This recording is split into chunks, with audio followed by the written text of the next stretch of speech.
all started in primary school in the Netherlands. I sat in the middle of the class and got one of my epilepsy seizures. As I slowly regained consciousness, I heard some dripping on the floor.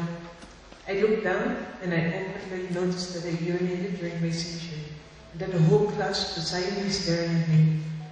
My teacher, Yanni, said, "Let me call your mom. You better go home." I could have stayed at school and funded my assignment after changing my clothes. Of course, I'd be less productive for the rest of the day with my reduced concentration, but I would still be included.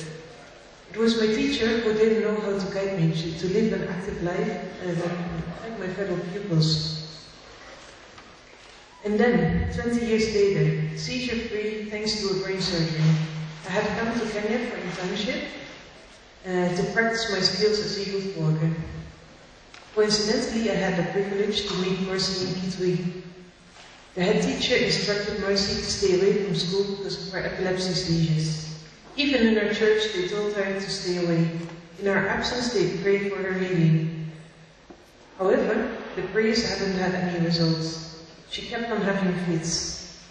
And I found out about Karijn, an organization offering epilepsy care, and went to their offices where I met an incredible team of professionals. They allowed me to meet with youth with epilepsy at the clinics, and my encounter with them made it crystal clear that a lot was urgently waiting to be done, especially the personal empowerment.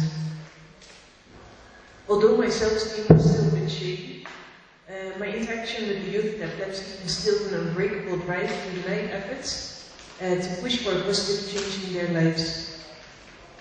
And several months of hard work, brainstorming sessions, sleepless nights, and lobbying to convince people of the need to start Youth on the Move brought us in the New Life Church building in Nairobi West. And today, 10 years later, we celebrate the results of all the efforts with the movers. The Kenyan government, the schools, not to forget our sponsors and our unstoppable former and current staff. But why all this hard work for and by youth with epilepsy in Kenya?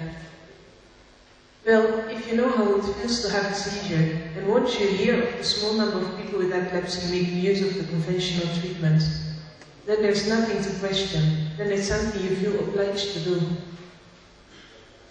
Arnold Mindel suggests that we need a deeply democratic society for organizations, communities, and nations to succeed today and to survive tomorrow. For that, he encourages us to have everyone and every feeling to be represented. But there's a challenge again. How can you make sure that people with epilepsy can express their thoughts and feelings to have influence in decision making if they still experience seizures? The French philosopher Michel de Montaigne, he wrote in the 16th century about the limited power of our thoughts. How would these splendid thoughts of our soul be of help while we are having an epilepsy seizure? To be precise, he wrote, imagine Plato struck down by epilepsy or apoplexy, and then challenge him to get any help from those noble and splendid faculties of his soul. The political theorist Joan Tonto is of the opinion that we need to aim for a caring democracy. In a caring democracy, she states, societies reorient their values away from support for the market to support for the means for people to live human lives. And for that, she says, we need to make sure that youth with epilepsy have the physical ability to participate in decision making.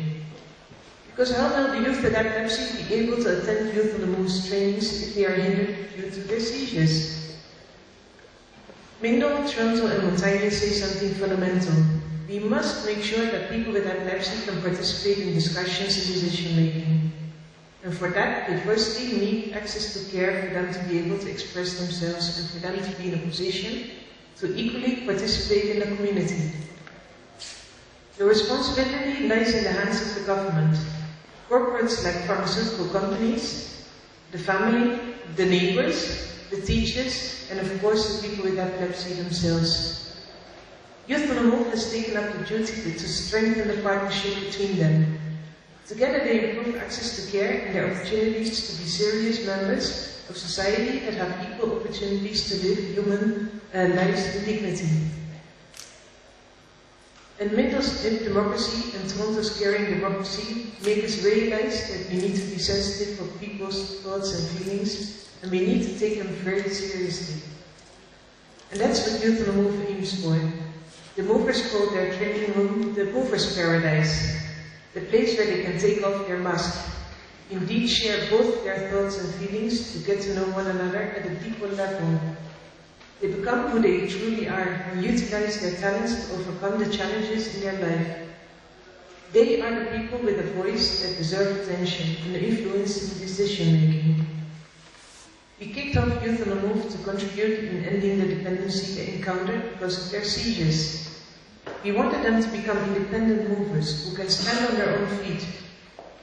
But during this decade, we learned that this is impossible. The well-being of each person depends on the attitudes of the people in their environment. We all need one another to live in dignity. The youth, fortunately, have developed skills to feel free to express their needs for moral and medical support, and to give a lot in return, their talents to even be of support to others. I look at them with amazement. They taught me a lot, and keep on teaching me and others the very basic life skills that we are all in need of.